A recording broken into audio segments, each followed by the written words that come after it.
Derisa dizeli në Republikën e Maqedonisë së Veriut prek shifrën alarmante prej 101.5 denarësh për litër, kryeministri Hristian Mickoski deklaron se ekziston plan dhe strategji për të tejkaluar këtë situatë. Mickoski bëri të ditur se kjo gjendje do të zgjasë më shumë se sa është parashikuar, por sipas tij, qeveria punon me plane dhe ide.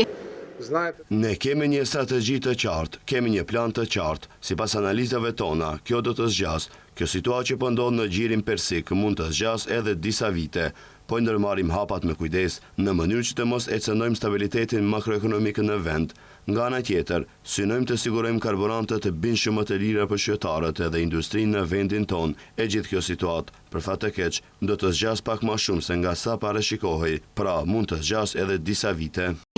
Ai më tej lavdëron vendin se ka derivatet më të lira në rajon, duke bërë krahasime me shtete si Greqia, Kroacia, Slovenia, Bosnia dhe Hercegovina e Malezi.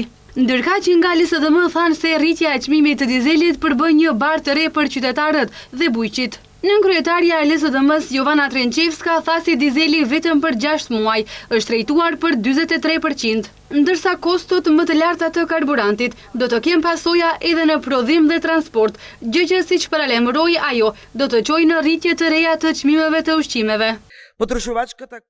Mbi 100 denar për 1 litër dizel do të thot një goditje e re në çmime për çdo familje maqedonase. Karburanti më i shtrenjtë do të thot transport më i shtrenjtë, prodhim më i shtrenjtë dhe në fund ushqime më të shtrenjta. Në kushte kur shporta e konsumatorit është pothuajse 70.000 denar dhe pagat janë në stagnim, çdo rritje e re e çmimeve e ngarkon edhe më tej buxhetin familjar.